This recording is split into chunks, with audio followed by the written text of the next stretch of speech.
The avoidant thought they had you figured out completely. They saw your patience as weakness. They interpreted your understanding as desperation to keep them.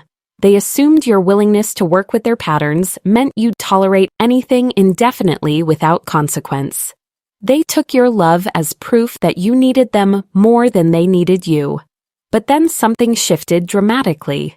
You stopped chasing, stopped accommodating their patterns, stopped organizing your life around their availability and moods. You walked away with dignity and started building a life that didn't include them or their dysfunction. And suddenly the avoidant is confronting a reality they never expected. You were never weak or desperate or needy. You were powerful in ways they completely misunderstood and underestimated, and that power is now directed away from them toward your own life and well-being. The avoidant had no idea that the person who was patient with their patterns was also capable of walking away completely when those patterns crossed boundaries you'd clearly communicated. They didn't understand that the strength it took to love them through their defenses was the same strength that would eventually allow you to love yourself enough to leave when they couldn't change.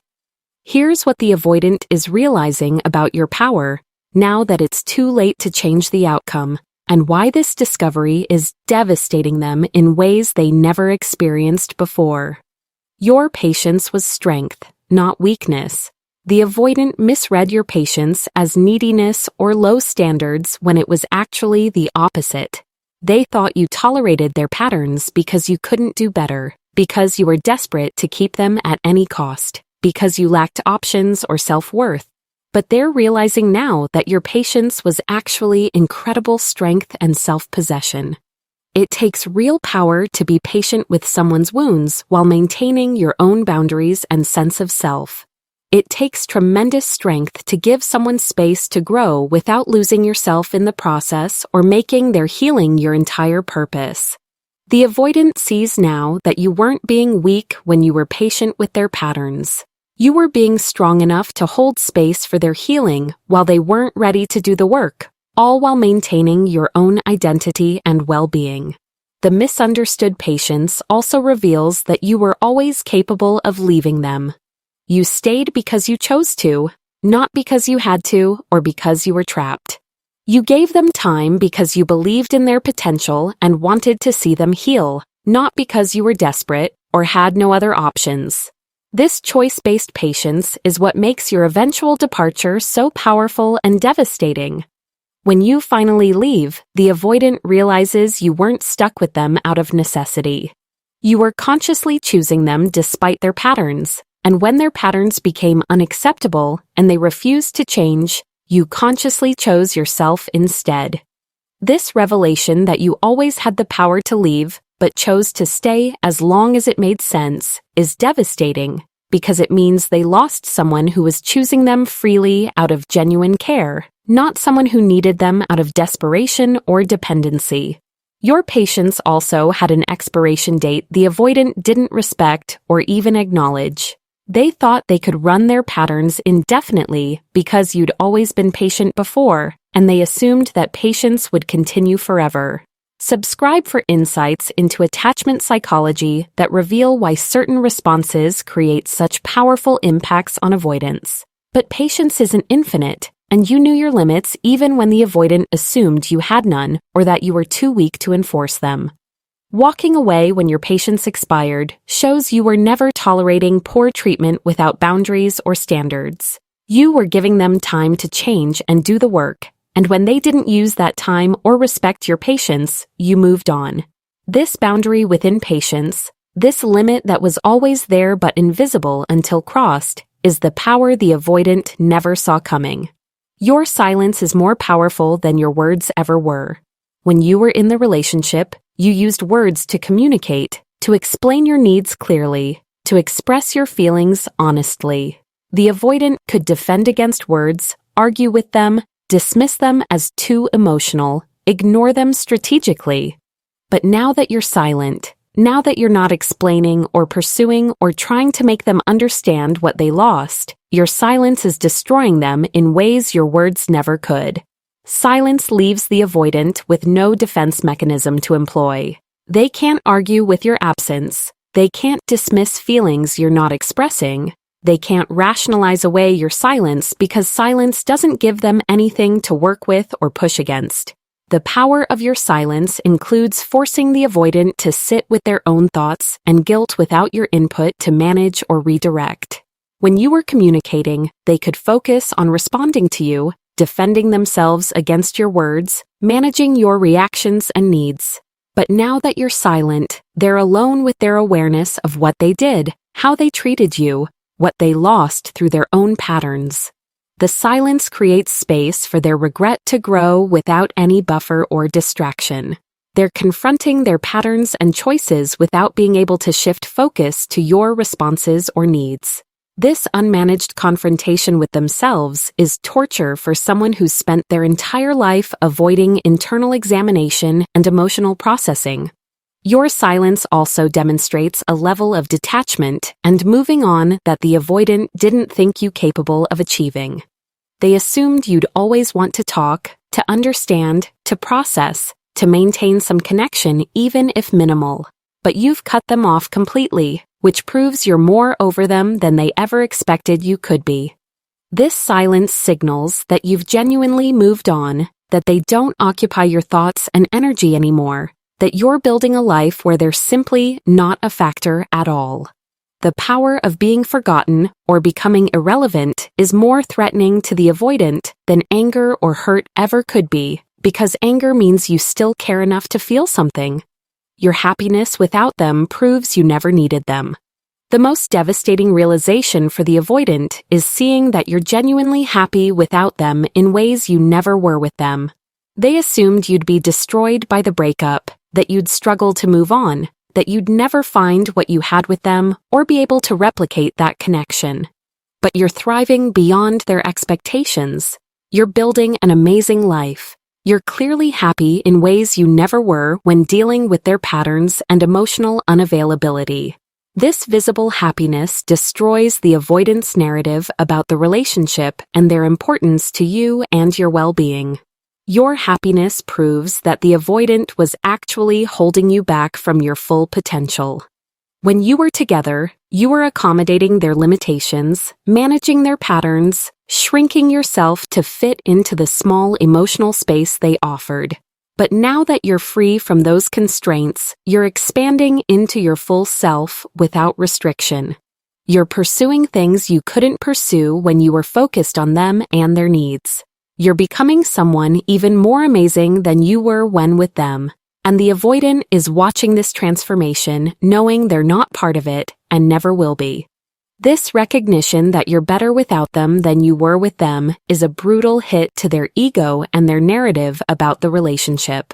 The happiness also reveals that you had the capacity for joy all along. It was just suppressed. The avoidant might have seen you struggle or be anxious during the relationship and thought that was just who you are naturally. But seeing you happy now proves that your anxiety and struggle were responses to their patterns, not inherent traits or weaknesses.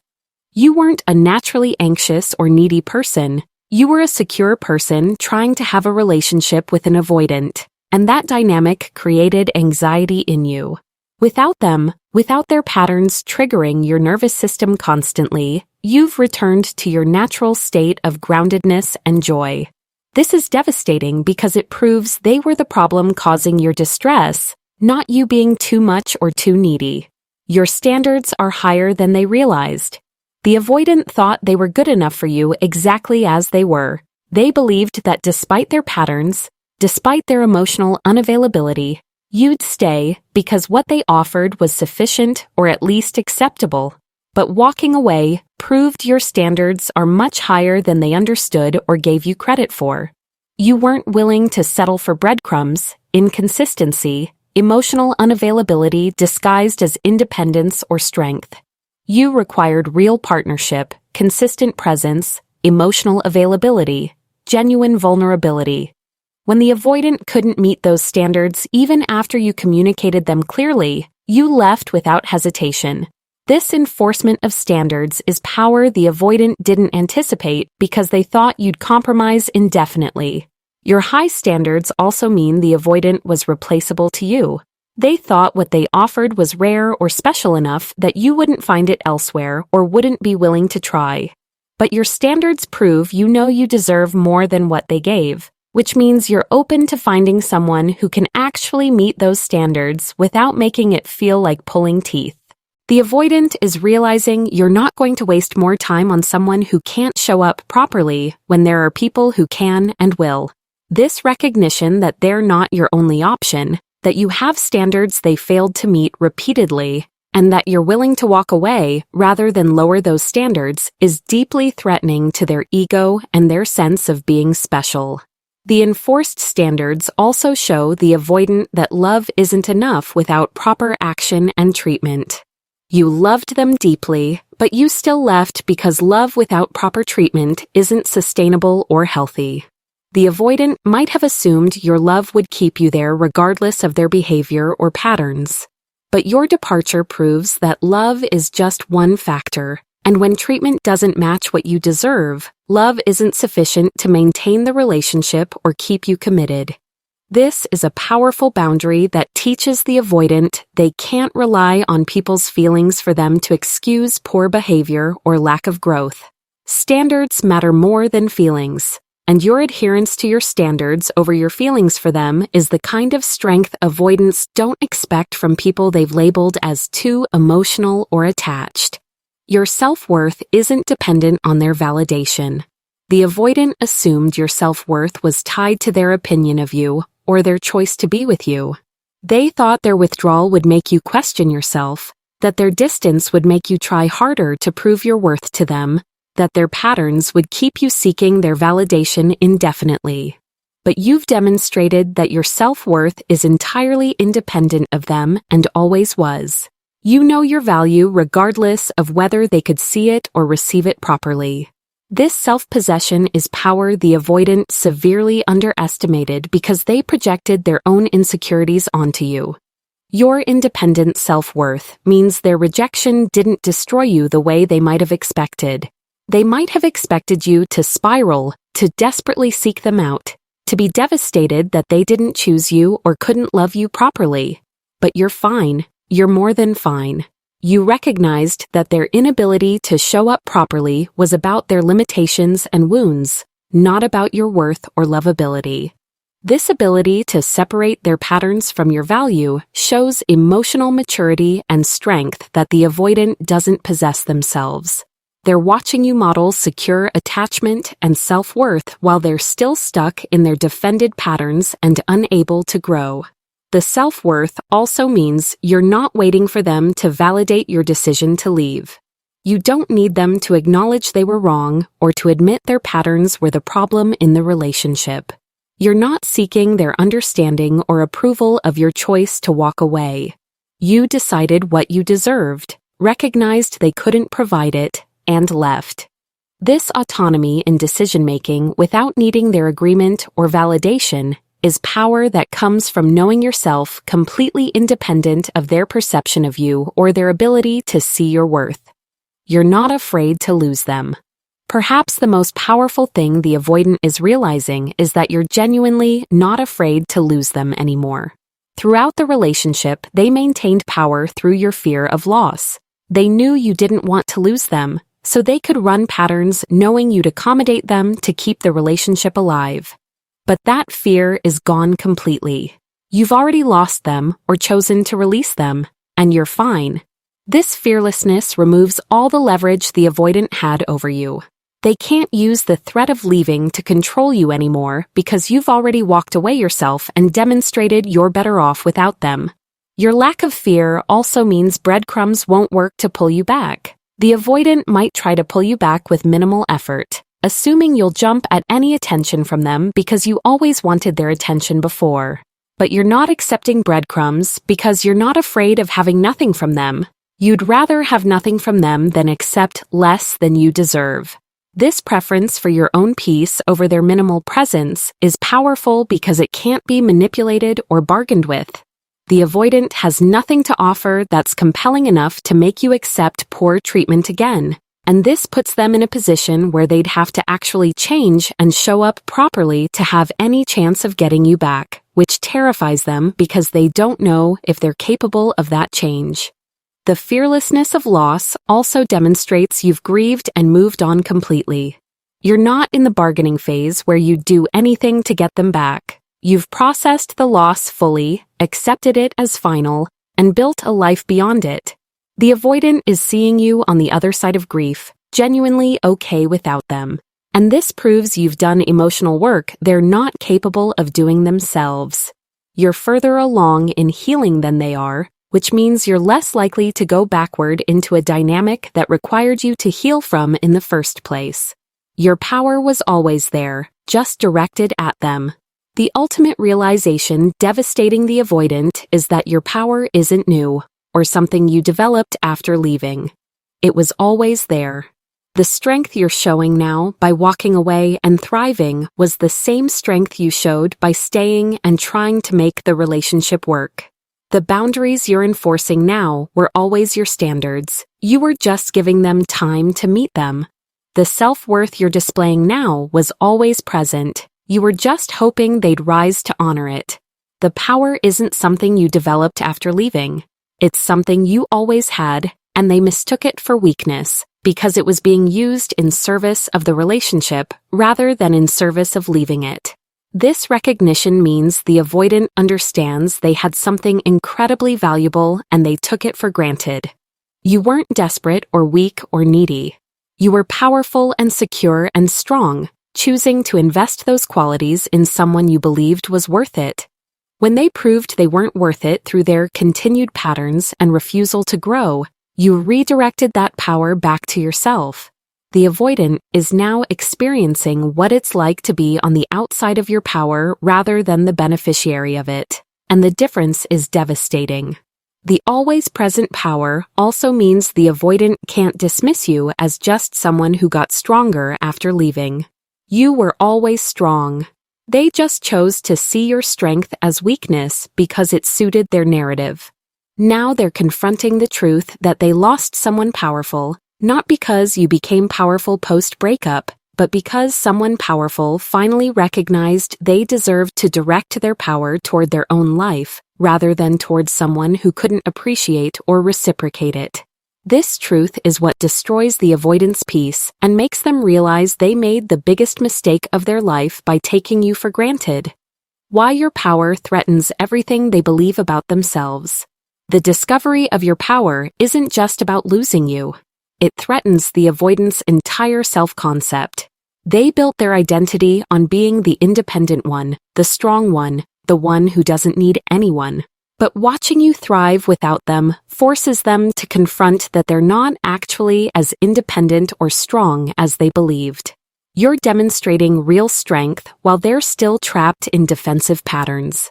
You're showing authentic independence while they're still dependent on their defenses. Your power also reveals that the avoidant was never in control of the relationship the way they thought. They believed they held all the cards because they were the one creating distance.